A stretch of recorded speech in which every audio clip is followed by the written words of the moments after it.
Kathy. Good morning, everyone. How you doing? Excited to be here? All right. I'm happy to be here, too. I'm very thankful for this opportunity to share with you one of my favorite holidays. Now, I know what you're thinking. You see my bandana, you see my jaunty nautical shirt, and you're thinking, but Tom, International Talk Like a Pirate Day isn't until September. Well, you're right. But talking like a pirate is not just a one-day affair. It is a lifestyle decision. International Talk Like a Pirate Day was founded in 1995 by two gentlemen in Albany, Oregon.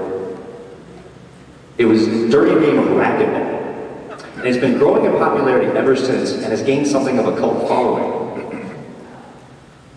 Now, before we continue, I have to warn you, due to adult content, this program is rated R.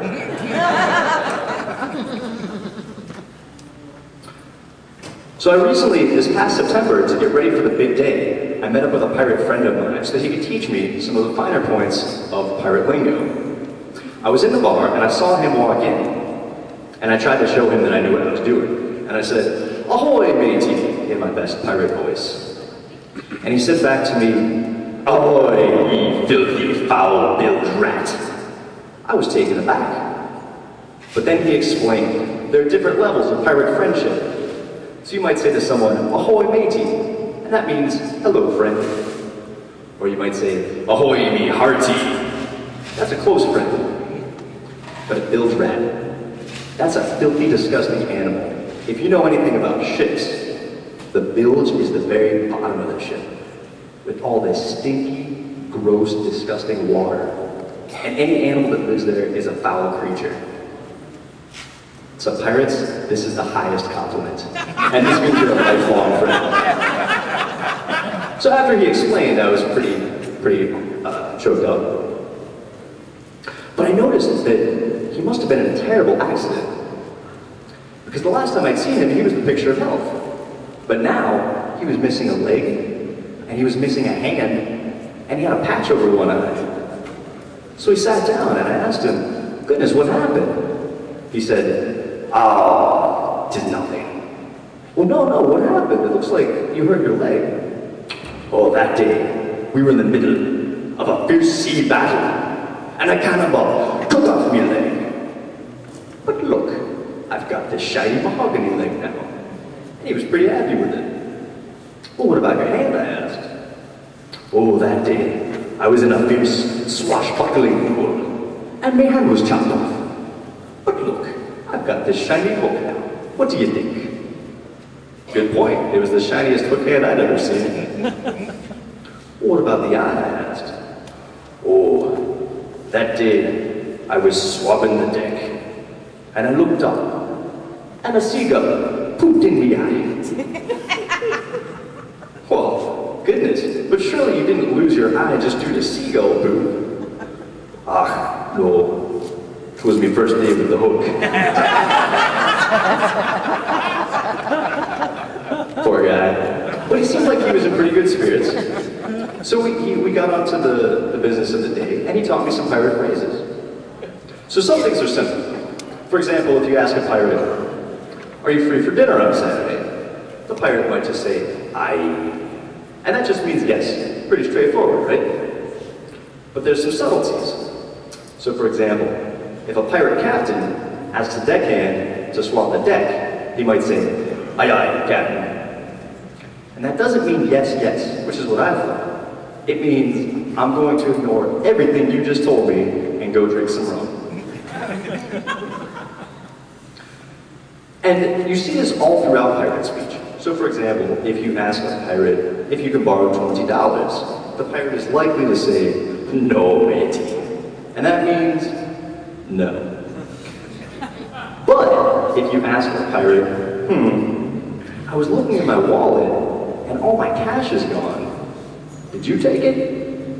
he's likely to say, "No, nay, never, not me." That means yes, I stole all your money. They're pirates.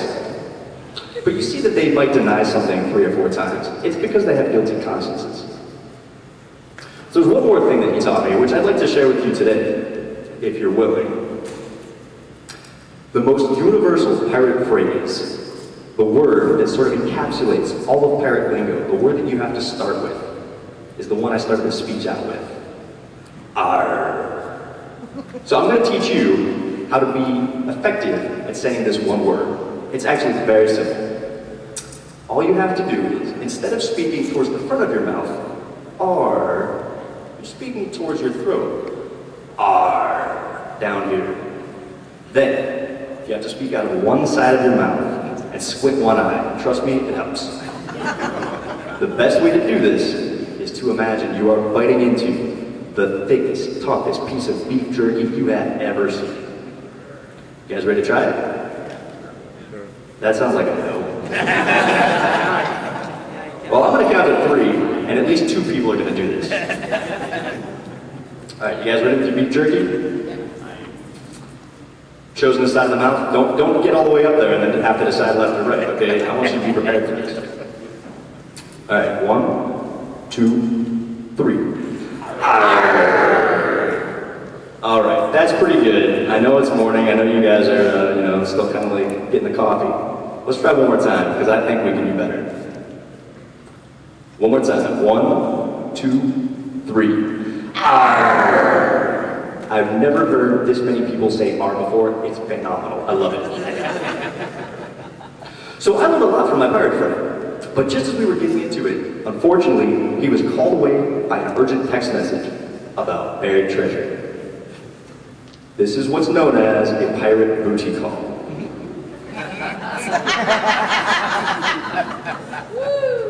Yeah. So he had to take off, and I was a little disappointed. But I was sitting there just taking some notes, and I happened to notice a priest, a rabbi, and a pirate walked into the bar.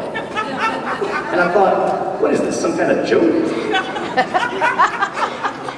Well, it turns out the 3 of them actually weren't together. But the pirate wandered over towards me. He was the biggest, ugliest, meanest, stinkiest pirate I've ever seen in my life. And he had the full regalia, the big pirate hat, the magnificent pirate beard, the ruffled shirt, the big boots. And he came and he sat right next to me at the bar. The stench was overwhelming. I just wanted to get up and leave. So I didn't want to make eye contact, but I just happened to notice, out of the corner of my eye, is it really? Could it be?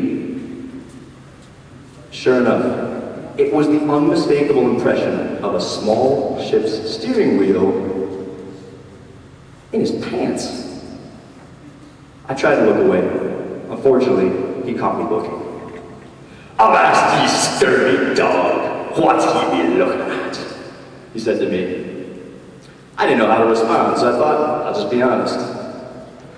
"Well, sir, I don't mean to intrude, but I just happened to notice the ship's steering wheel in your pants. Isn't that awfully uncomfortable?" Do you know what he says to me? "Aye, and it's driving me nuts."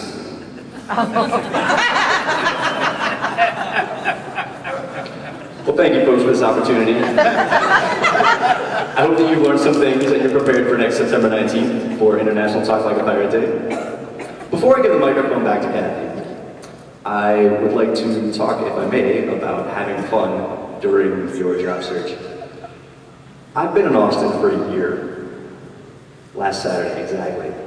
I showed up here without knowing anyone other than my aunt, uncle, and cousin up in Round Rock. And I'm very thankful to have found Launchpad and Toastmasters. And Toastmasters gave me something to look forward to.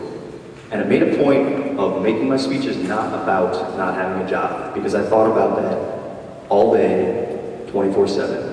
And Toastmasters was a place where I could forget about that and have a little creativity. And this speech was never intended to be in a contest, but I just happened to go, I happened to win, and this is maybe the 7th time I've given it, and it's been a lot of fun every single time. No, go ahead. Go ahead.